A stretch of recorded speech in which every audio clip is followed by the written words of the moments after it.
Hello and welcome to episode 4 of the Alchemy of Man Project podcast.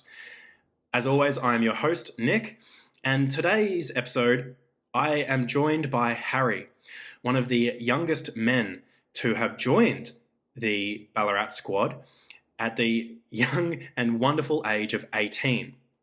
Now almost 21, and actually having moved on from the men's group, I get to have this beautiful conversation with Harry in how the men's group supported him and also what his experience has been after leaving the group and why he left the group in the first place.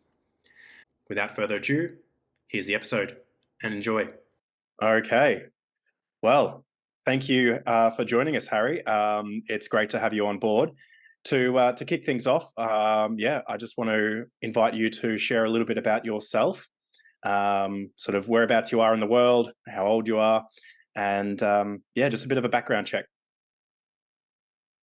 Cool, man. It's good to be here.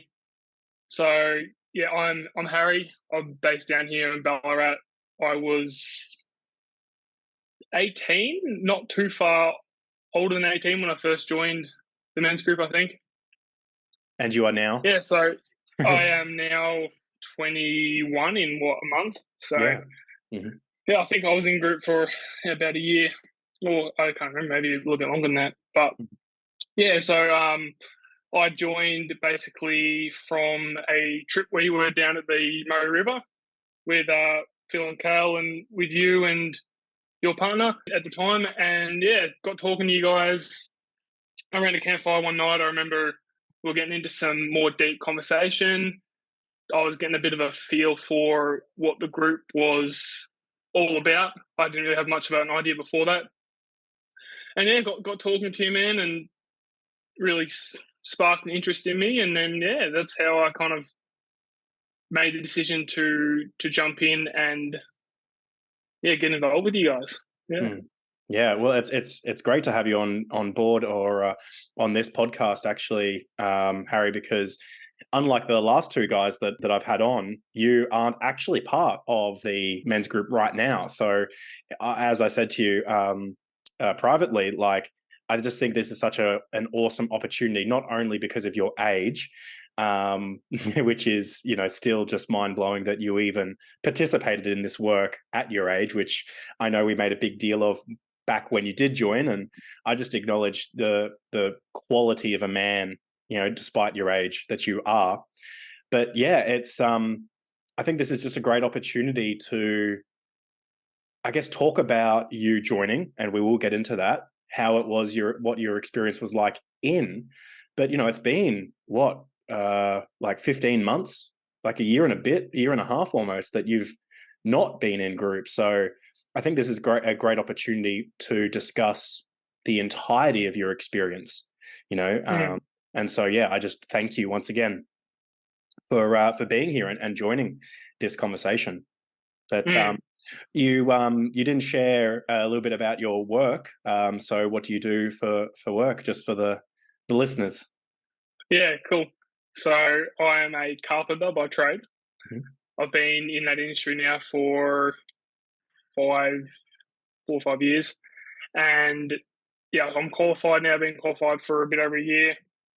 And am not really too keen on staying in that industry. So I've been, trying to make ways out of it over the last 12 months. And,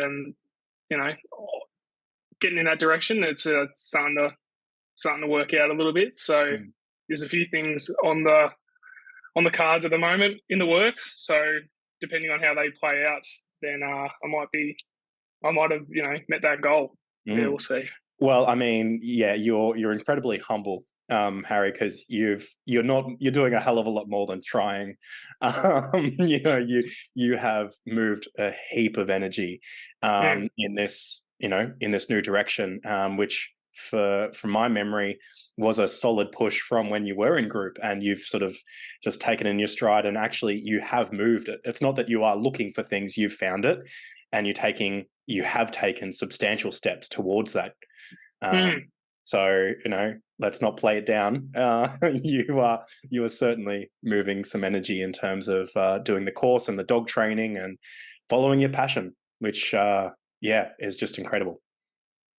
Absolutely, man. Yeah, no, it definitely was a good push from the group. I remember coming to the meeting a few times talking about how I had really reflected on the time in carpentry and thought that it just wasn't for me long term. It wasn't where my passion really lied. And yeah, I do remember those meetings, sitting in there and getting the push from the guys around, like, well, you've talked about this a couple of times. Like, what are you going to do about it now? And that was really good. That's one of many times that the group has brought me a lot of value in helping me make some big decisions. And yeah, so as a I've always loved working with animals, love working with dogs. Pursuing dog training as a career has been a great thing, man. Been very, very good. It's brought me a lot more happiness to my life since then. So that's been very cool. Yeah. Yeah, I'm excited to see what you do with the next 12 months, man. And obviously taking it, fully on board after, finishing. You've finished your course, haven't you? Yeah. So Yeah. the course I did was the NDTF Cert 3 in dog training and behaviour. Yeah. And I'm probably 95% done. Okay. The last part is just the trickier part of it. So for the last assessment, we have to teach our dogs complex skills. And for me, that was teaching Max to ride a skateboard independently from me. So that was going really well. I kind of hit a wall, and then I've actually changed. I'll put that one to the side for now. I will get back to it later, but for now, for the sake of the assessment, I've jumped over and I'm teaching him ring toss. So he's learning how to play ring toss and whatnot, which has been good fun. Yeah. Yeah. So good old Max is hopefully, just a brilliant little companion. Old Maxie boy. He's cool, man. Yeah, he's very cool. Yeah. So I'm hoping by the end of November, I'll be all finished off really. So that'll be a bit of a weight off my shoulder as well. There's obviously pressure which comes with a course that is self-paced. So that's a thing. Being someone who can be a bit of a procrastinator.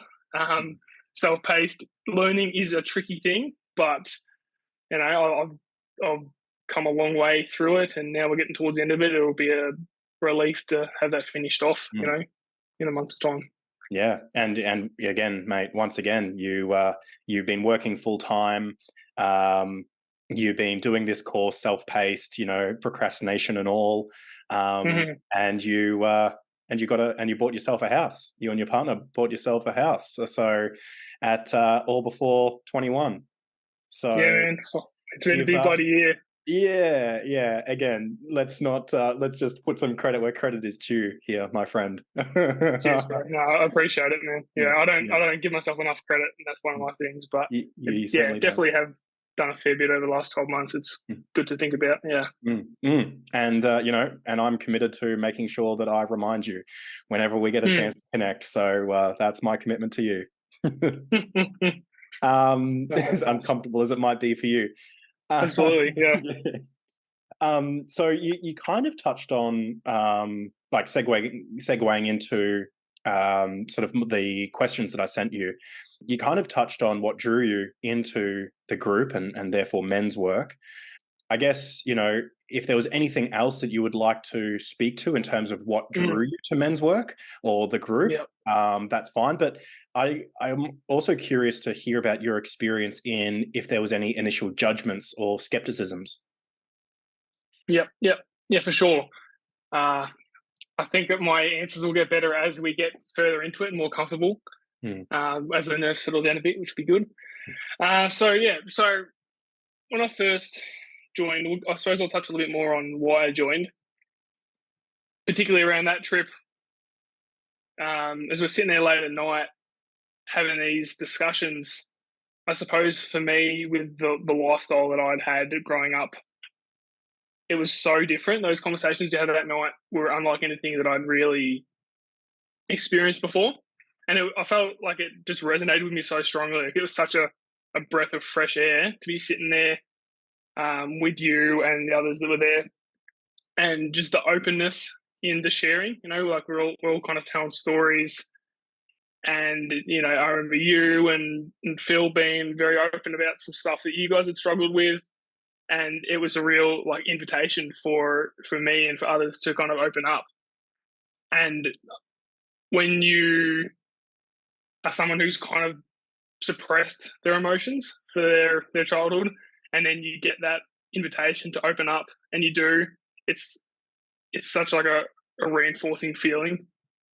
So that was absolutely what drew me in. Like I'd heard little bits about what you were doing just through my partner, her stepdad Phil, who was kind of the guy who introduced me to it.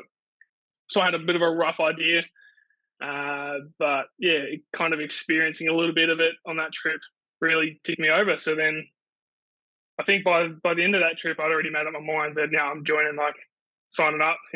Let's get back and sign the paperwork straight away. I wouldn't say I had a lot of skepticisms. I mean, I'd heard the jokes that had gone around about it because everyone throws around the words cult and whatnot, and it's a funny thing. We all kind of get in on that running joke a bit, but all in all, when you experience it, you can that all falls away, as you know, and it is just a bit of a piss take. And I mean, I suppose that's the base of my experience with joining and how I felt about it. Yeah, If no, that that answers your question. you answered it perfectly, and your nerves aren't coming through at all. So you're answering perfectly, man. And yeah, I hear you. And yeah, definitely the running joke of the cult is certainly strong, and understandably, of course, in terms of it's something different. And yeah, it's a funny thing, but here you live to tell the tale of joining and then leaving, and challenging the idea of cultism. Yeah, But absolutely. yeah, but no, you answered perfectly, and thank you for that. And yeah, I'm really glad that you did join, and I do see how it has contributed to your life. But yeah, I'd love for you to talk about what did change, what has changed in your life because of those. Well, yeah, it was 12 months, 18 months that you were in the. Yeah, it probably was. It was probably close to a year and a half, I reckon. Yeah. Yeah, yeah, yeah. Well, I mean, like, talk about some of the changes or the experiences that you did have in terms of, yeah, how did it help? How did joining the group help your life? Hmm. Yeah. Well, I suppose to set the scene for that question, I suppose I'll go into a little bit of backstory about what I was like growing up. I guess it's probably a good place to start. Mate, you share whatever you want to share. You've Mm. got full permission from me. Yeah, cool, man. All right. Well, yeah. So as the backstory, through my high school, I suppose, and it's interesting talking about like childhoods and whatnot because compared to everyone else in the group, like they're talking like 30, 40, 50 years ago, they're talking about their childhoods. And for me, I'm there at 18 thinking like, oh, this is like the last 6, 7 years of my life I was through high school. So it was all very, very raw, for better or worse. But yeah, so I was someone who I didn't really think I had a lot of issues, right, when I joined. That was one thing I discussed with you, and that was my only hesitation behind joining. I'm thinking like, you've shared some significant struggles you've had. I've heard some of the other struggles from other guys, and I'm sitting here thinking like, man, I'm 18. I haven't had any real significant trauma in my life. I've had a pretty lucky childhood, like with who I was raised and like the good family I have around me and everything. So I didn't really feel like there was anything wrong. Like I got nothing to fix anyway. But jumping in it for whatever reasons I did, and then being kind of forced to then sit in that space of like reflecting back on how I have been through my life. And I suppose the conclusion I came to is that I didn't really realize that I'd been like suppressing all of my emotions for like my whole of my high school life. And being someone who was known for being a little bit rough, being a bit of a brawler, and I I've had my fair share of brawls throughout that time, and I can look back on it and say, well, that was just a protective mechanism, because I didn't want to feel the emotions. So when someone said something or did something that made me feel a certain way, I learned pretty quickly, well, I can just avoid that situation, or I can fix that situation by getting physical. I can intimidate people because I'm a tall bloke. If I've got to punch a few heads, on the path there, then that's fine. And that became like a very like self reinforcing behavior. So getting out of it, I'm able to look back at it, and see the issues, and then having that invitation to reflect a little bit more on myself and to think about how I'm feeling about certain things, and then pushing through that urge to just respond physically, because it's so ingrained in me, and I wouldn't say it's something I've fixed. I still struggle with it, absolutely. Uh, but yeah, so that would be one of the biggest benefits I've taken from it, is being a lot more in tune with my emotions. Now, I'm a lot less reactive than I used to be. If I felt a certain way about something, I didn't have a lot of control about how I responded to it. Obviously, anger and aggression was definitely a go-to for me. I would also shut down a little bit at certain times. So now I feel, through the time in the group, I have the ability to sit in like a calmer place when I'm in those environments, and think a little bit more critically, try and understand how I'm feeling, why I'm feeling, and then try and respond to it in a more like thought out, appropriate way, rather than just that, you know, stand up, square up, and it becomes like a confrontational moment. So in terms of, as you said, benefits that I've gained from the group, that'd be one of the larger ones, and I suppose that's like a relationship with outside people where I've found that benefit. I also found a lot of benefits through my relationships with family, with my partner. We met just before, like probably a few months before I joined the group, and developing through first like serious relationship, and all the little problems that can come up with that, and being able to bring those to group, work through them, and then I can vent if I need to there, and then come out with a bit of a clearer mind, and then um, try and like solve those issues outside. But none of that would have been possible, and I was a bit of a bomb waiting to go off. So it's really like settled me down a fair bit, and even doing what I'm doing like right now, uh, absolutely comes with a level of vulnerability, which I'd be lying if it said it didn't make me uncomfortable. But I never would have been able to do this, I never would be able to sit here, talk to you, knowing that it's being recorded and it could be listened to by any bloody person. So that's cool. Um, Definitely have grown in a lot of ways, which pushes me to kind of push through my fears now, and do like exactly this. Like this call, the idea of it made me uncomfortable. At times, it's been like a cool thing. I've been excited by it, but yeah, just pushing through the discomfort, man, and being able to do that now has definitely been a symptom of the group.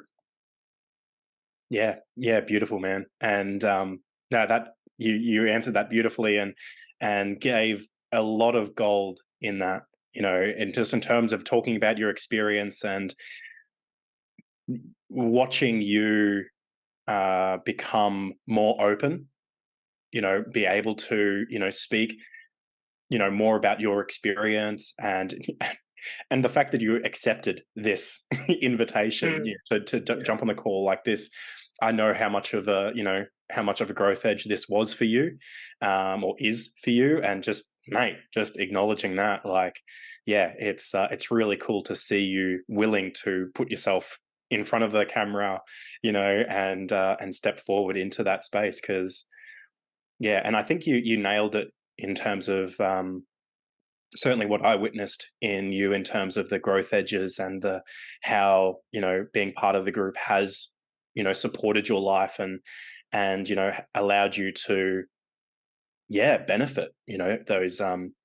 Those experiences that you had in group has really allowed you to move forward in a much healthier and less reactive way, which is great. Um, it's interesting. You did share and spoke to the one of the very first conversations that you and I did have privately in joining the group, or about joining the group, which is like, I don't really have any issues. Like, why do I need to join? And yeah, I think that's just a wonderful reference point for men out there that might feel the same way. You know what I mean? Like this perception around men's mental health or mental illness, or these men's support groups, or even men's work, is that you need to be, at dire straits to improve or, get benefit from. And so you made an incredible reference there, which I think is going to be a real contribution and impact on hopefully someone out there. Yeah, and on that, if people are in that mindset that they don't have any issues, there's two things I'd say. Is one, you probably do on some subconscious level. None of us are perfect. We've all got our own issues. And secondly, prevention is better than the cure. So why wait till you're 30 years down the road and you've got all these issues that have developed, when you can jump into it and deal with them as they come? And like, they're nothing when they first start, but they all grow into something bigger. And I can think of times where I've run into issues, say, just in my relationship, for example, and being able to bring that to group and nip it on the butt. And it's sort of, I've gotten some feedback on it and some guidance, and then go forth, and that's gone. But if it was left to develop, it would become a big thing. And so, yeah, prevention is better than the cure for sure. Well said, mate. Well said. I could not have put it better myself. So yeah, couldn't agree more. Um, I'm curious. What was your favorite? What was your favorite thing about group? Like, what's a process, or what's just something that comes to mind about sort of a favorite memory, or a favorite process that you did while in group? Hmm. Yeah, all right. So I'd say for me, the favorite thing in group would have to be the open shares side of things. Being able to come to group with whatever issues you're having a bad day and whatnot, and talk openly, and then have everyone intensely listening around you, and everyone is there and they've got your back. No one's butting in. No one's giving their opinions on it without asking first. That's a very surreal experience, and something we don't really have in, I suppose, culture today. It's very rare to find that outside of conventional therapy. Uh, and on the flip side of that, being able to sit there and see the other guys going through their rough times, or wanting to talk on something or share something great that's happened and just share the win, and being able to sit there, learn to sit there and listen, not get caught up in your own emotions, to listen actively, to hold space, as we say. That's a really cool thing. And then you get the feeling of like what it's really like to actually have someone's back and to really listen, and how to listen, because there's a lot of unhealthy responses people have when people get vulnerable with them, and to learn what are some more effective ones and start practicing that, because it does take obviously a lot of practice. So that's probably favorite side week to week. I mean, I have some cool memories, like the Warrior Weekend we did up in Halls Gap. That was really awesome. So we went up there, we got the cabin, obviously. So we spent through what was it, probably 3 days. I think it was on a long weekend. Spent 3 days together. Got up, we're doing morning workouts, the cold plunges in the morning, which I bloody hate, but they were cool. Still doing them all together, and then doing the processes throughout the day. That's very fond memories of doing the Warrior Weekend. Would definitely do another one of those. Yeah, when we get another chance. Yeah, those are probably my main two, man. I mean, specifically around processes, because it's been so long, I've kind of, they're not quite in the forefront of memory to try and remember exactly what ones I No. like the most. I mean, mate, you answered it perfectly. Like that. That's you nailed it. And thank you. It's the Warrior Weekend is certainly a favorite, a standout memory for me, for Mm. sure. But I totally agree in terms of the open shares and just that. And I think not to put words in your mouth, but I get a sense that as well, like because of the significant age gap, it was the open shares was such an opportunity to see older men talk about these experiences openly and sort of get a sort of a learning experience from that. I did witness, between, yourself being the youngest and then, Phil being the oldest at the time, there was such an age gap there that, it allowed this sort of resonance of um, differing experiences at different ages to bring a certain memory and learning and teaching opportunity between men.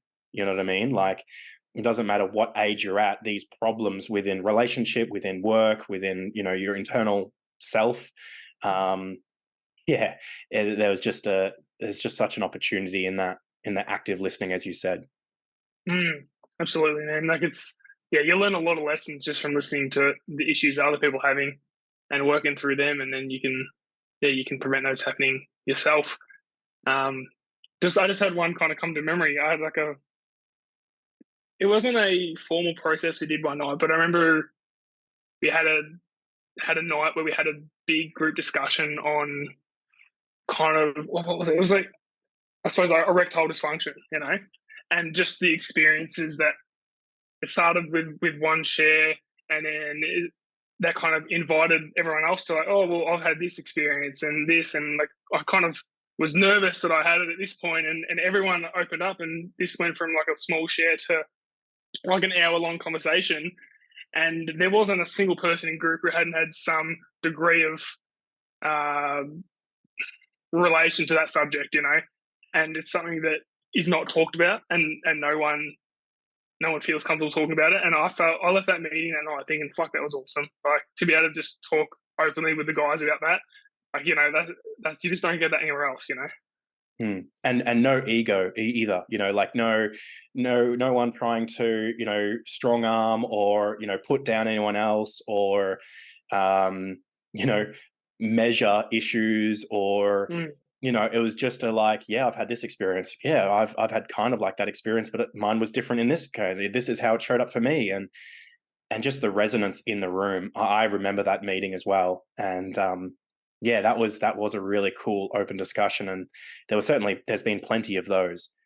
But again, just that ability to not feel judged in something that is easily judged or could show up as, projecting out that judgment, as being worried about or fearful of, what are these other guys going to think of me if, mm, I admit or say that, I, one time didn't get hard. But the openness around that and the resonance, that just allows, there's such healing in that. yeah, Mm. yeah, Mm. and yeah, there's such a safety that comes in that container. Like, Yeah. there's such a feeling of safety when you have the ability to say almost anything, and no one's going to shame you for it. Uh, People aren't going to laugh. No one's going to get on your back. Often, yeah, someone will say something, whether it's a vulnerable share or just something they're going through, and most people have had some kind of experience in that, and they'll resonate with it to a degree, and everyone does their best to look after you and support you in like the best way possible, and that's just something that's pretty unique, I think. Completely agree. Yeah, completely agree. Um, I already know the answer to this and this question, but I'm going to ask it just because it is on the list. What's the one process that you disliked the most or struggled with the most? I'd probably say cold plunges. I think is probably one of the worst things. I couldn't stand doing that. That was pretty hard. Yeah, that's definitely not for me. That I don't know. Do you class that as a process? Is that kind of what you're? Hey, it's your answer, mate. The thing that you struggled with the most, or the thing that you disliked the most. Hey, if that's what it is, then that's what it is. Mind you, you did it anyway. Like you didn't, in Mm, many of the cases, you did it anyway. But yeah, I did it. I didn't have to enjoy it, but I did it. Yeah, mm. yeah. Yeah. No, well, wow. I was not expecting that answer at all. That's though now that you say it, it's like, oh yeah, that makes sense for sure. Because I'm pretty sure there was one stage that was going to be the consequence if you missed your accountabilities was a cold Mm, plunge, and that quarter you smashed out. You smashed out every single. yeah, yeah. 'Cause Yeah. you might do. I don't know. You might maybe you'll spark my memory. What were you thinking? I was going to say. Oh, I just assumed you were going to say the archetypes process straight up, having Oh to. yes, no, you've done it. You sparked a memory now. Yeah, Jesus. Yeah. Reading the book, and it was because of you that sparked the idea for me to do the course, so that guys, if they didn't want to read the book, that they could still do the archetypes process and self-reflect within within that framework. But yeah, that was what I was assuming that you were going to answer. Yeah. No, see, it didn't come directly to mind, but Yeah. don't worry. There's definitely hatred for that book in my soul. Yeah, being Yeah. sent off to read that, week Yeah. after week for however long, and Yeah. Jesus, that was a hard book to read. But Mm. I understand the value in it, Mm. but it was definitely not an enjoyable experience for me personally. But Yeah. that's Hey, fine. but you did it anyway. Doesn't have to enjoy it to do it. So, yeah. Mm, Um, I I'm just sort of, yeah. I guess I'd like to sort of get your take on something. The next question that I've got here is, what do you perceive needs to be done for men, or what do you feel like men need uh, in this sense of men's mental health, and yeah, what's your perception around that topic? yeah, yeah. I won't understate how difficult it is to come up with a solution like that. For me, the obvious answer is this framework of communicating, particularly between men, really should be something that's educated and instilled in people when they're younger. To get to that, to get to 30, 40, 50, and then try to unlearn all this stuff you've learned about communicating with other men is very difficult. But if we could get this into kids' brains, when they're primary school age, high school age, and it's something that's actually focused on, it would be, yeah, it'd pay dividends, I think. But in saying that, it's also something that's very difficult. And I think with the way that schools are and teenagers are, it's very tricky to wholeheartedly get people to dive into this at that age.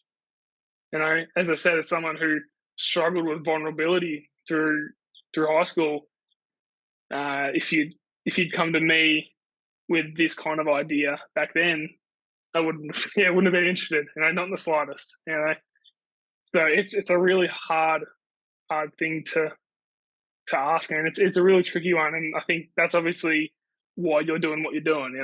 Like you're leading the charge on that through the men's groups, through the podcast, through the social media posts, and I suppose that's the best you can do at this moment. Like that's the first step you got to take, and hopefully it develops into something more. Yeah.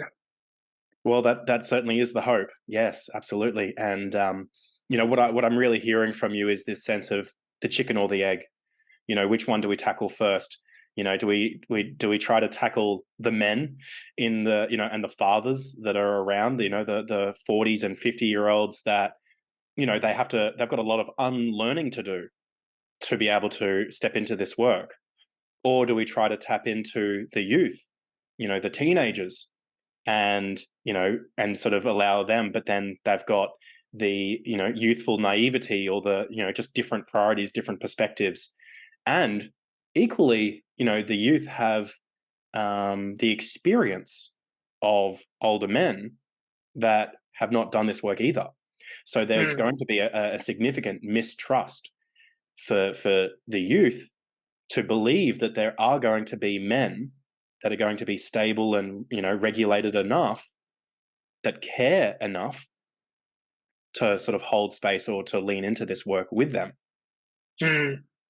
Yeah, absolutely. That's a good point around.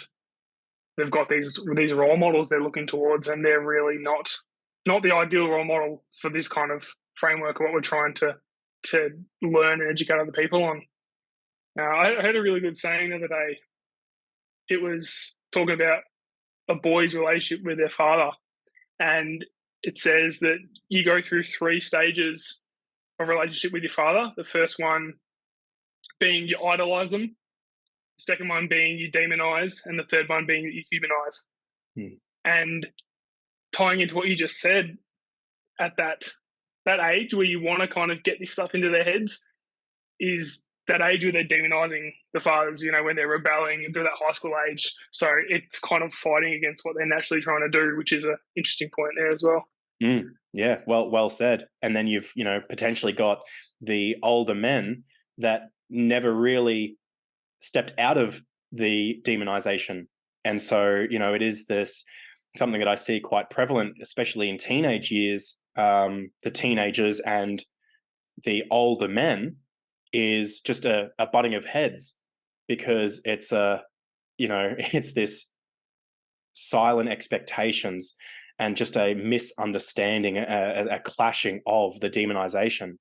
Because if a man can humanize his father, he humanizes all men, and then that's a great step towards being able to humanize younger men, and be able to understand that they have not been shown, and we were all young men once, and so doesn't matter what age you are, we're all just trying to do the best we can with what we were given ourselves. Yeah, Absolutely, man. Yeah, yeah, yeah, yeah. I very much am grateful for getting into it so young and for being as open as I was. And I don't know why particularly I was, but that's just the way the cards fell. yeah. And when I think about it, I think, well, man, I'm grateful for it because my life has benefited from it, and I'm always very appreciative to people like yourself who really gave me the push and really gave me the education that I needed, even when I maybe didn't think I did. Mm. Yeah, yeah, no, absolutely. And even though you aren't attending, weekly meetings, just because you're not in the group, like you've got these men, you've got me that you can reach out to. You and I certainly don't have as constant contact as we did at one stage in our life. But there's that opportunity that if you do get really stuck, that you can always reach out, and you've got these group of men that you can trust and you can lean on. Absolutely. Yeah. Yeah. Yeah, it's so I guess that's actually quite a beautiful segue into a question that I didn't have written down, but I'm going to ask you, in the sense of how has it been after leaving? What could you please, talk about your experience, after you left, how that was, Mm. and obviously, yeah, as we said, that's sort of coming up 15 months. It's almost coming up to that time where you've been out of the group just as long as you've been in the group, that you were in the group. So yeah, I'd love to sort of talk about your experience after the fact, and you're a man that's not in a men's group right now, and how that is for you. Mm. Yeah, well, I suppose first things first. The reason I left men's group was probably a combination of a couple of things, but around the time where I was considering leaving, I was just smashed, and I was so busy with general life things, and the biggest driving factor was that I was training mixed martial arts here in Ballarat, and training a couple of hours every night of the week, and just wanting that extra night. Like meetings were on a Tuesday night, basically wiped out that whole Tuesday of training for me.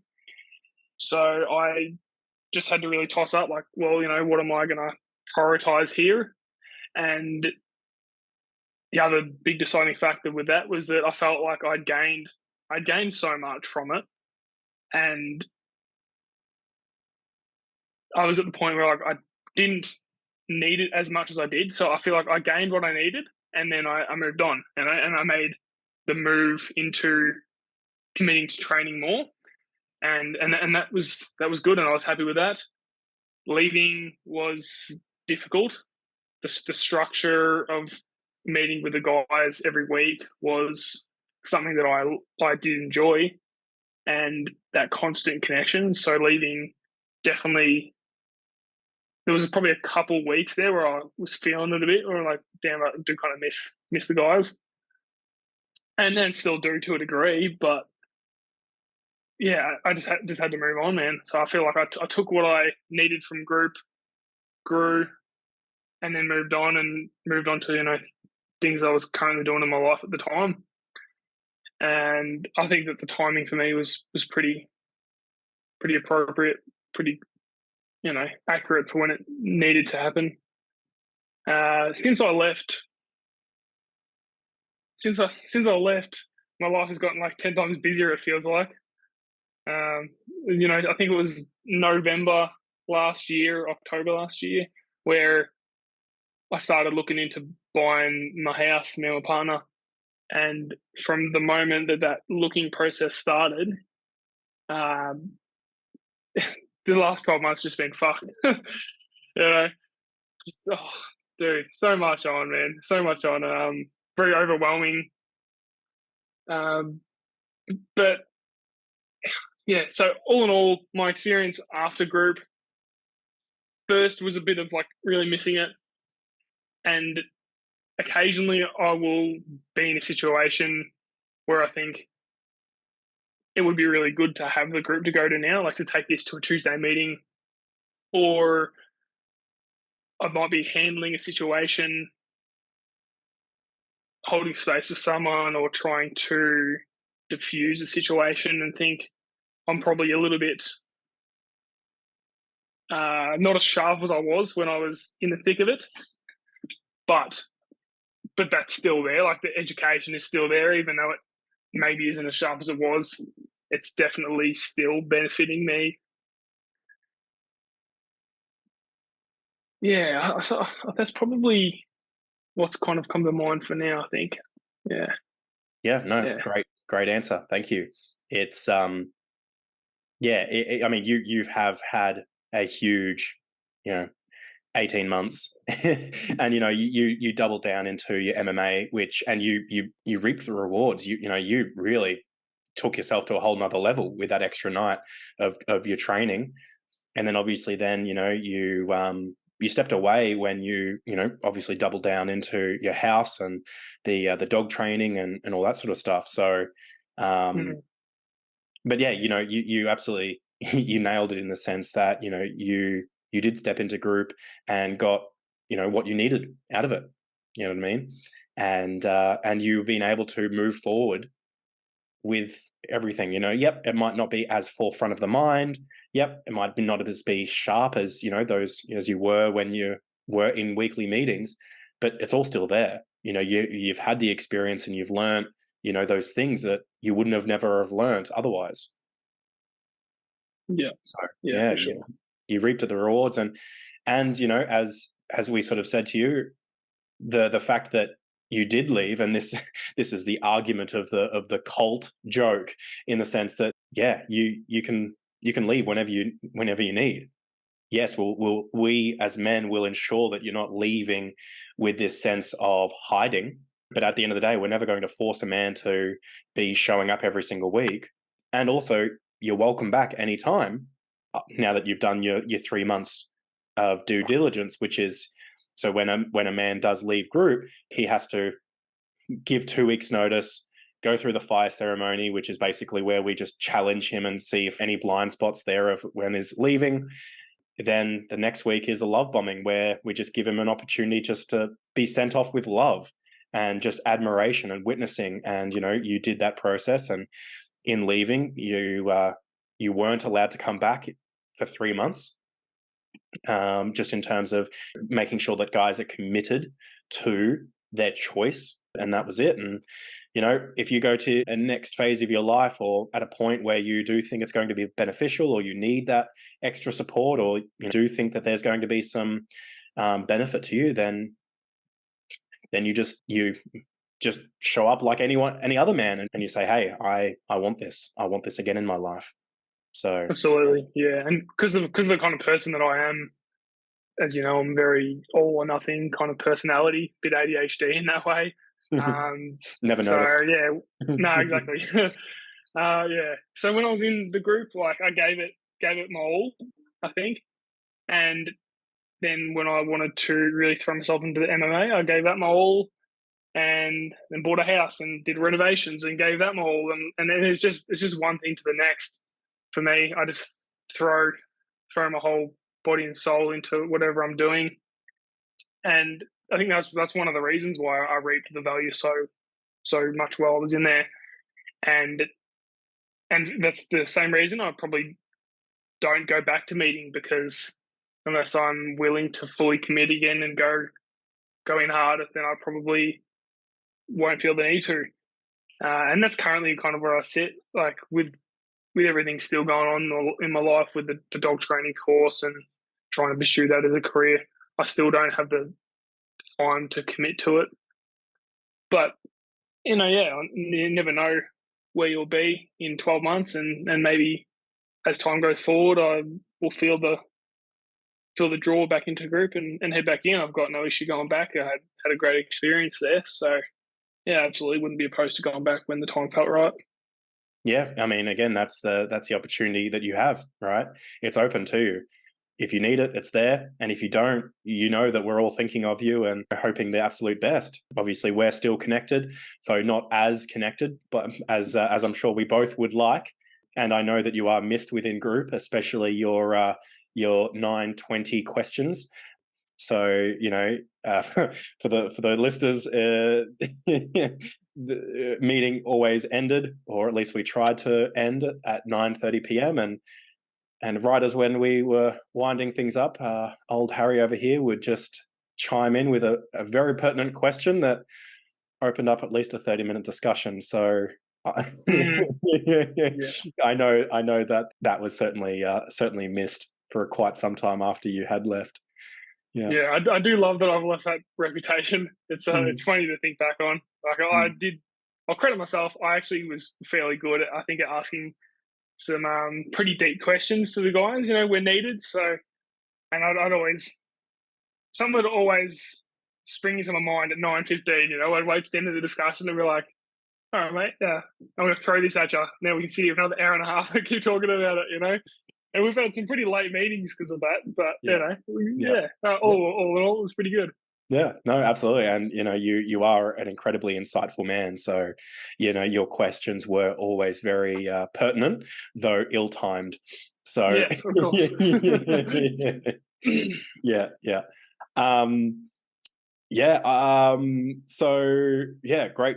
That was a beautiful sort of segue, and so thank you for speaking to the aftermath experience. I think that's going to be a difference with this conversation with you compared to the other guys, as I've already said.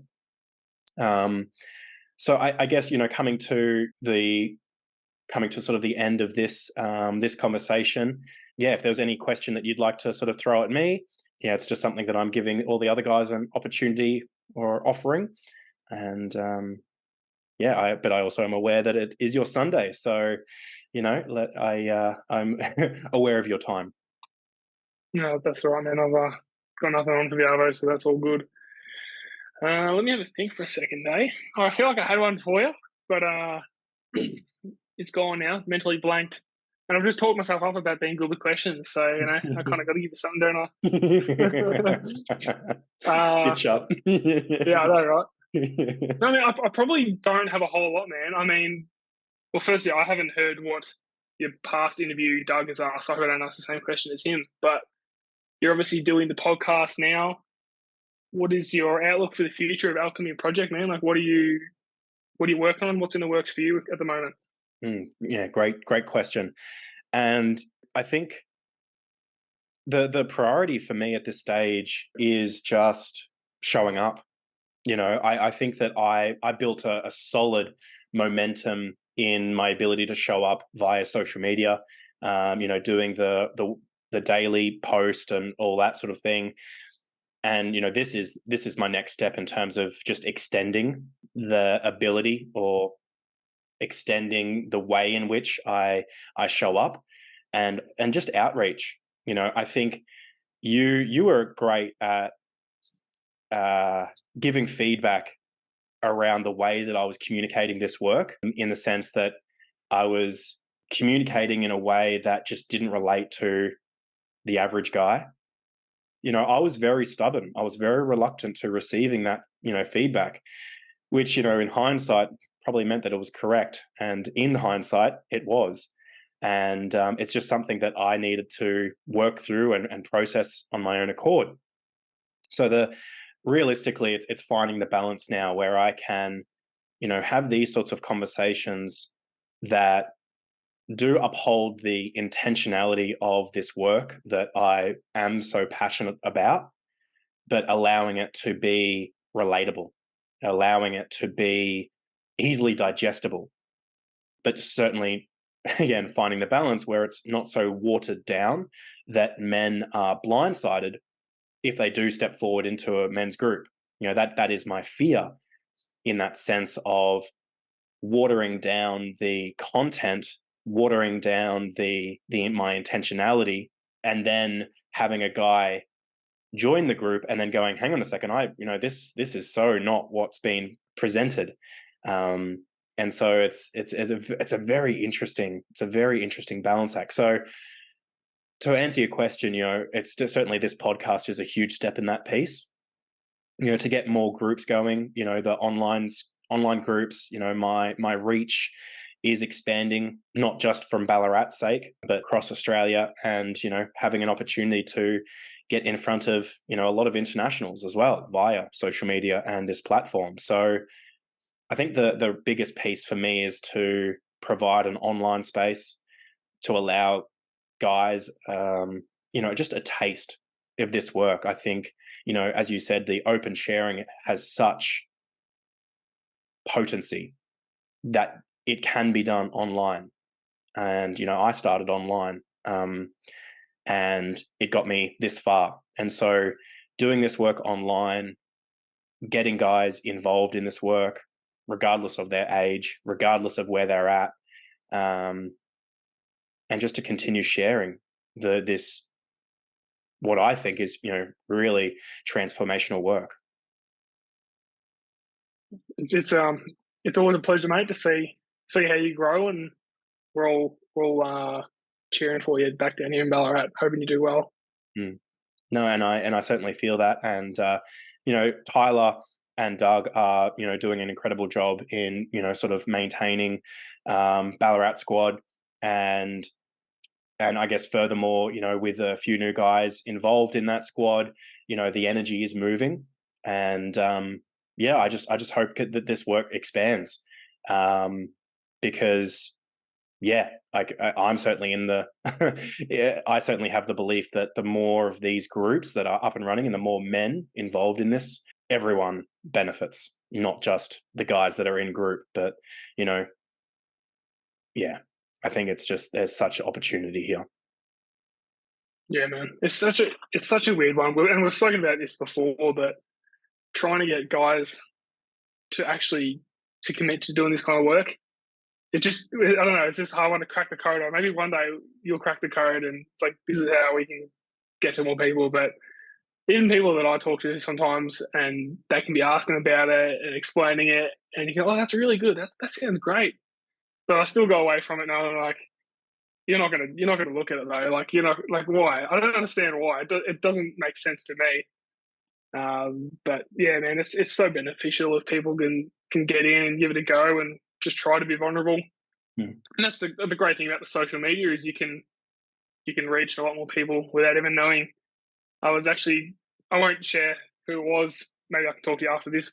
But hearing about someone recently who I would not have expected to get in and follow your stuff, but hearing through another person that they've been following it, and that it's really benefiting them, and that they're watching all your content and getting value from it and making them feel better about themselves, and like that's just really cool. Like, and you probably don't even know, and you're probably getting a lot of people that are like that getting benefit in the shadows, but it's just really cool to hear that is happening, and and you're bringing value to people's lives through what you're doing, man. No, I certainly hope so. And I certainly, I certainly hope so. For men to benefit from my work and not have to join a group, though I think they're missing out. If that's where they're at, then my work is worthwhile. You know what I mean? Mm, And that's certainly what I do try my best to keep at the forefront of my mind. Making a difference doesn't mean likes and comments and those metrics of success in the social media world, but hearing about someone in passing or by extension, and they're benefiting from me showing up, makes it worthwhile, doesn't it? So it's and to sort of circle back to the code of how to get guys in group, I think the two biggest pieces, which are the two hardest pieces, which is why the reluctance, or not even reluctance, but the difficulty in getting guys involved in this work.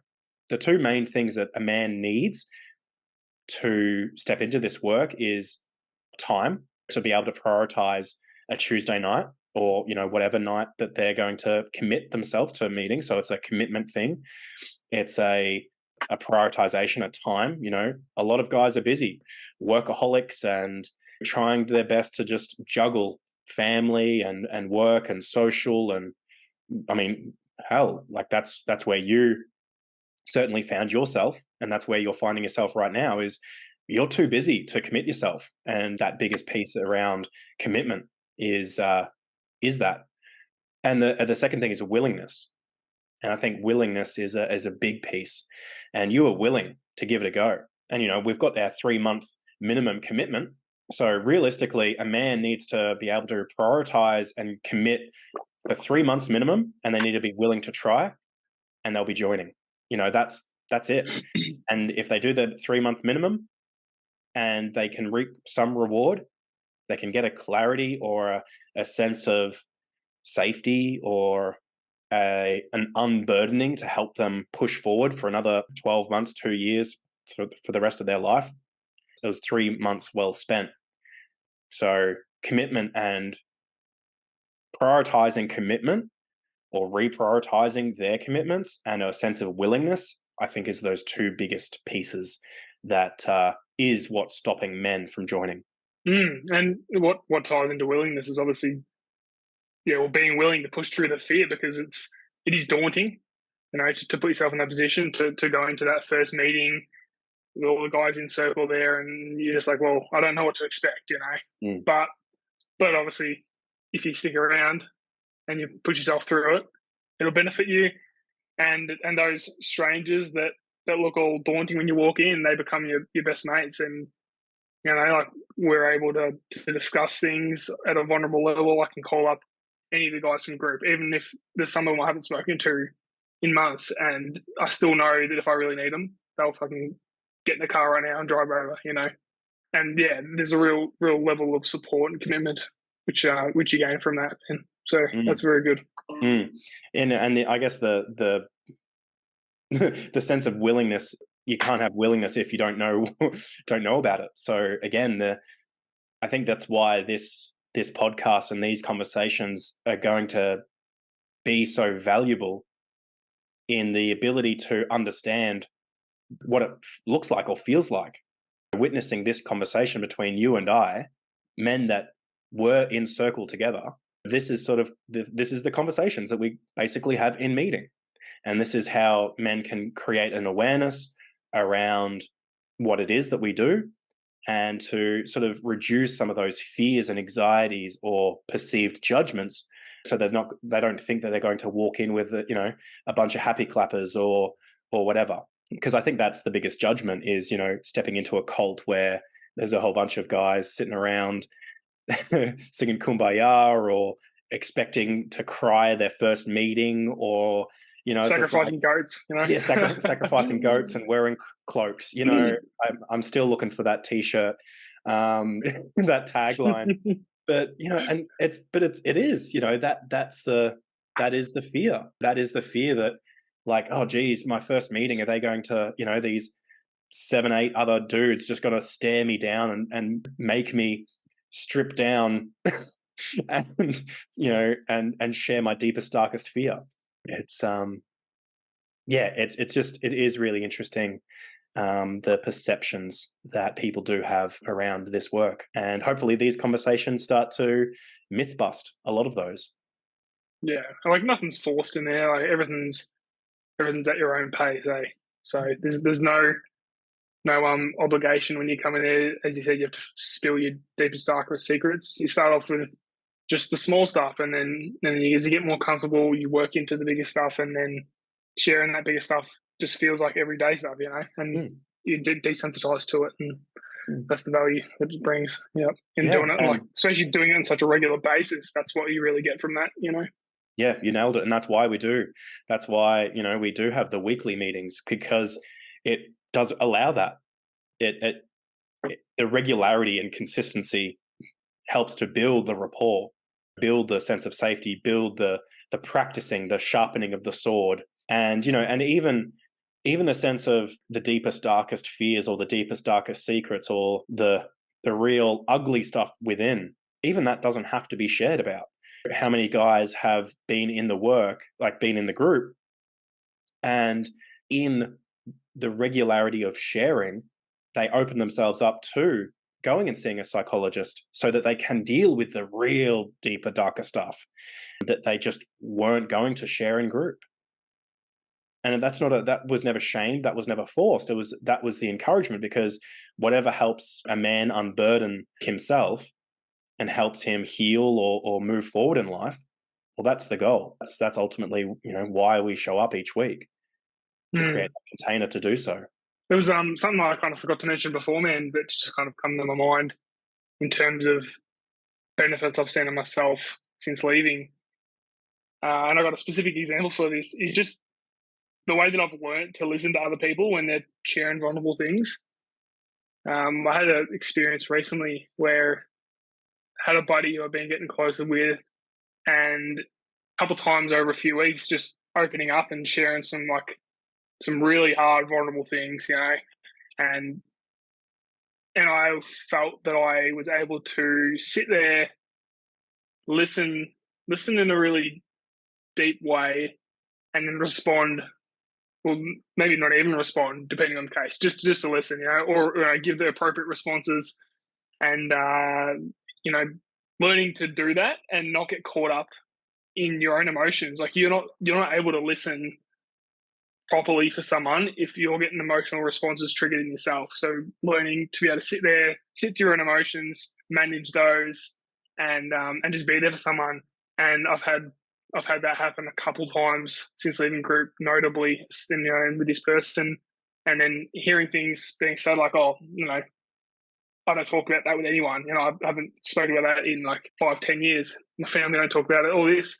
And I feel privileged to be, okay, well, you kind of felt comfortable enough with me and like my energy that you were able to share that with me, and I haven't let you down, and that's a cool thing. Yeah. And just the magic in that, I think it's this is a, not to go too much off topic and go segue into another 30-minute conversation, but that's that aspect of having some the "Are you okay" movement, or the this men's mental health, men need to speak up movement. And it's all well and good in asking the question, but it's how you listen and how you are able to hold and sit with your own emotions. It just is unpracticed, and it's just not taught. It's just not, it's not, we're only learning to ask questions now as a society, let alone hold space for. That's just not within the mainstream communication or the mainstream ability. It's just not there.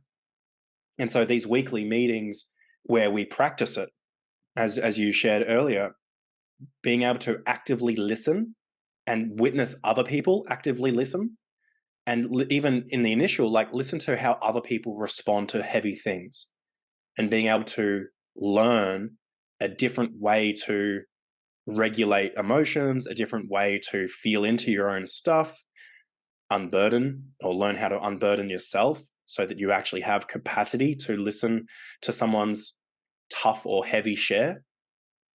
I think that's the big piece. Like, I think the Are You Okay Day movement and opening up conversation is great. And I do think that it is dangerous as well, because the more and more people that are having bad experiences in trying to open up and then being invalidated or having it thrown back at them, that is soul destroying. And it means people will close up even more. And so I think that there's, though there is good intentions of the Are You Okay Day stuff, but I think it's how we are listening and being able to practice that. That's where the real magic lies. Yeah, I agree. Yep. And your experience speaks to that, because I think there was a time where your energy per se, just wouldn't have been welcoming, wouldn't have been there for these guys to even open up, first off. But the second, on the off chance that they did, that reactiveness that you spoke about earlier, if you weren't able to tap into your sadness, or if you weren't able to regulate your anger, them trying to share vulnerably or something real that, might have triggered something in you, anger would have easily showed up and just like, back to work, or piss off, or why are you sharing this bloody thing? Or even just like, you'll be right, and dismissing the fact, because it would have triggered something in you that you didn't want to touch, you didn't have capacity for yourself. And I think that that's where this opportunity for men in this work allows an ability to hold space and an exposure to something that just isn't formally or informally, more so informally modeled for us. Yeah, definitely. Yeah, man. So yeah, I really acknowledge you for being the quality man that you are, first and foremost, but B, being that man that other men can share to, and for you to just be able to show up for them, and for you to be a safe space to hear men's experiences. So yeah, man, I certainly believe that you would be able to do that. And yeah, I just think you're a quality dude, Harry. I just have so much respect for you. Right back at you, man. I appreciate it. And we'll still need to work on that receiving of acknowledgement, but that's the sharpening of the sword. Yeah, that's right, Bloody oath. Yeah. Yeah. So, I mean, once again, I just really appreciate this conversation. You did beautifully. You certainly have relaxed by the end of it, but I think you did extremely well despite the nerves to start off with. So, thank you for leaning in. Thank you for being here. Thank you for contributing to this conversation and this podcast, and for having my back. You've showed up here for me, and I'm sure this conversation will benefit many others. So, just thank you for that. Thank you for showing up. It's been great to be here, man. And I'm sure if we have any more conversation points that come up, we can run it back if we want to at some other time. Oh, mate, absolutely. Yeah, it's there was a conversation or a suggestion made by one of the guys that we do like a round table, like sort of have like a few of yous on at the one time, and just like have one topic that we can sort of just have a bit of a round table on. So I quite like that idea. So I don't know, we'll see how we go. That'd be cool. And just like changing up the format of the podcast, so it's not just a one-on-one interview. Yeah, changing it up for the listeners. I think that's a great idea. Yeah. So I'll keep you posted on that, and I'll put your name down for that one as well, I suppose. Yeah, for sure, man. Yeah. All right, Harry, I'll finish it up here, and I'll let you go and enjoy the rest of your Sunday. Thanks again. Sounds good, man. Thanks. It's good to talk to you, bro. See you, man. You too.